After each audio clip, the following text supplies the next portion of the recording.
Hello friends, स्वागत है आपका power to speak India channel पे। आज मैं बात करने वाला हूँ ग्रो का जो आईपीओ आया है उस पे मैं बात करने वाला हूँ कि आईपीओ ये कैसा रहेगा कैसा नहीं रहेगा।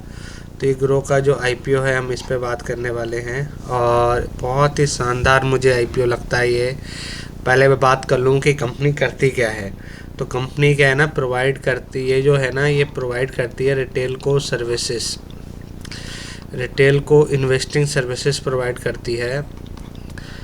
और इन्वेस्टिंग सर्विस जो होती है वो D2C मतलब बोले तो डिजिटल इन्वेस्टमेंट प्लेटफॉर्म है ये। और ये इसमें अंदर देखा जाए तो ये जो प्लेटफॉर्म है इन्वेस्टमेंट प्रोवाइड कराता है म्यूचुअल फंड्स में, स्टॉक्स में।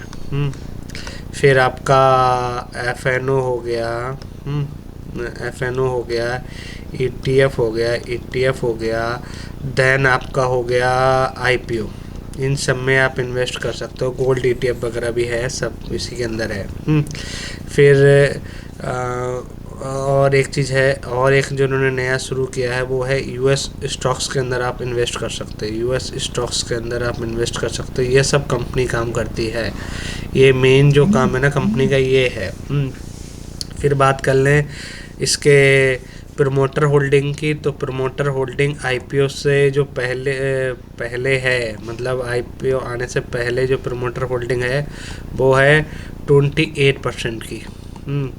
अब जब आईपीओ आ जाएगा, आने के बाद जो होल्डिंग हो जाएगी वो हो जाएगी 19.20% की प्रमोटर होल्डिंग रह जाएगी कंपनी के पास। ठीक है। आईपीओ है वो आज से ओपन हो रहा है, मतलब ओपन जो हो रहा है वो हो रहा है 4 नवंबर से और 7 नवंबर तक रहेगा ये आईपीओ ओपन रहेगा ये। फिर आपका फेस वैल्यू 2 पे आ रहा है। फेस वैल्यू जो है स्टॉक की, पर स्टॉक की जो फेस वैल्यू है वो 2 रुपये है। मतलब इस कंपनी के जो शेयर की जो वैल्यू है, फेस वैल्यू 2 रुपये है। फिर आपका अलॉटमेंट डेट है वो 10 नवंबर है। अलॉटमेंट जो डेट है वो आपके डीमैट अकाउंट में दिखने लगेगा, वो है 10 नवंबर। और लिस्टिंग डेट है 12 नवंबर की। 12 नवंबर की लिस्टिंग डेट है जब ये लिस्ट हो जाएगा इंडियन मार्केट के अंदर। अब बात कर लेते हैं आईपीओ के साइज़ के बारे में। आईपीओ का साइज़ कितना है? तो आईपीओ का जो साइज़ है वो है आपका 632.30 करोड़ का। ये आईपीओ का साइज़ है 6632 करोड़ का। फिर अगर मैं बात करूं इसकी फ्रेश इशू की, तो फ्रेश इशू बहुत ही कम है। फ्रेश इशू जो है वो 1060 करोड़ का ही है। फिर बात करें offer for sale O F S जो है वो है इस कंपनी का 5572.30 करोड़। मतलब इतना बड़ा स्टेक जो है वो प्रमोटर बेच के निकलेंगे, वो निकल जाएंगे। उनको ग्रोथ नहीं दिख रही होगी कंपनी के आने वाले फ्यूचर में, इसलिए वो बेच रहे हैं। अलग अलग जो इन्वेस्टर इनिशियल टाइम पे आए थे वो बेच रहे हैं। फिर मैं बात कर लूँ इनके बिजनेस की, तो उससे पहले मैं एक बात और करना चाहूँगा लॉट साइज़ की। जो आईपीओ का जो लॉट साइज़ है वो है आपका 150 शेयर्स का। 150 शेयर्स आपको अलॉकेट होंगे और जो प्राइस रहेगा वो 95 से लेके 100 के बीच में रहेगा। 95 जो कि उस कंपनी के एम्प्लॉय हैं और जो लोग रहते हैं उनको डिस्काउंट वगैरह मिलता है, और 100 रुपीज़ आम रिटेलर के लिए 100 रुपीज़ का रहेगा। फिर अब इसकी ये जो हो गया लॉट साइज हो गया और प्राइस बैंड हो गया।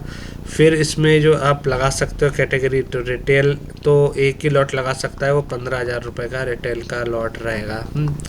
मैक्सिमम रिटेलर इसमें जो लॉट लगा सकता है वो 13 लॉट्स लगा सकता है, जिसकी कीमत हो जाएगी 1,95,000। ये मैक्सिमम रिटेलर लगा सकता है। फिर आता है HNI, जो कि है मिनिमम HNI जो कोटा से लगा सकता है, वो लगा सकता है 14 लॉट्स लगा सकता है, जिसकी कीमत हो जाएगी 2,10,000 रुपीज़।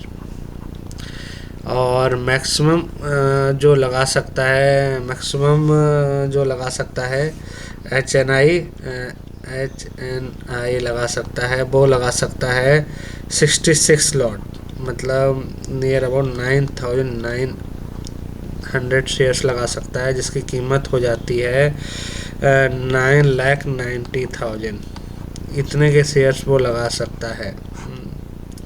तो ये शेयर्स वो खरीद सकता है, और लॉट में अगर एप्लीकेशन मिल गया तो उसकी लॉटरी खुल भी सकती है, नहीं भी खुल सकती है, कुछ भी हो सकता है।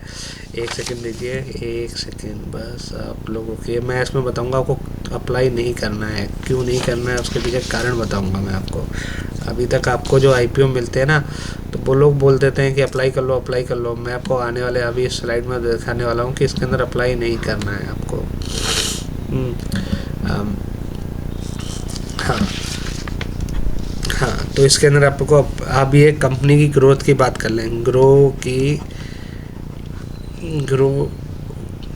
ग्रोथ की बात कर लें, ग्रोथ ऑफ द ग्रो इस पे अगर हम बात करें तो भाई बहुत ही शानदार इन्होंने 9x यूजर्स बढ़े हैं इन 9 ईयर्स, मतलब बहुत ही शानदार ग्रोथ दी है इन्होंने, ये तो मैं मानता ही मानता हूँ।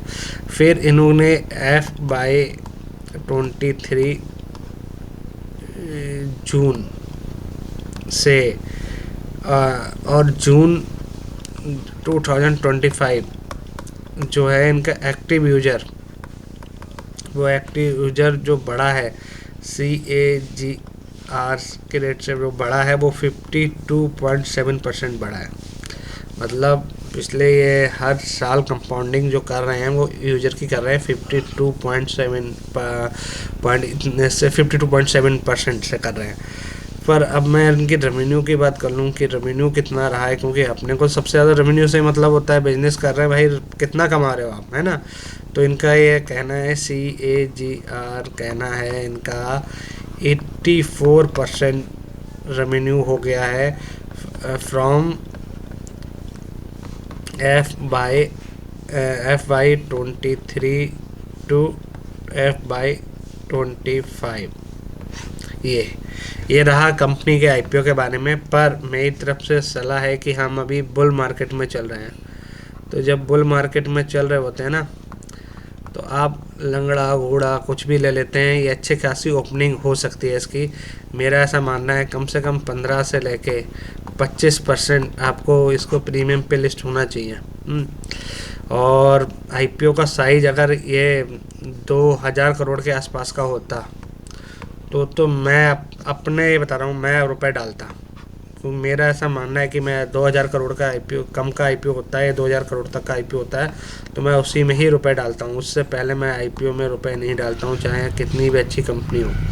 तो मेरी तरफ से मैं तो नहीं डालूँगा इसमें, पर अगर आपको लगता है लिस्टिंग गेन के लिए तो आप ले सकते हैं। मैं मार्केट में ओपन होने के बाद इसकी हालत देखूँगा कि हालत कैसी है, ये हालत कैसी है वो देखूँगा, और उसके बाद फिर मैं रुपए डालूँगा इस शेयर के अंदर। Thank you, have a nice day. और आप लगाइए अपना रुपए बनाइए मार्केट के अंदर। थैंक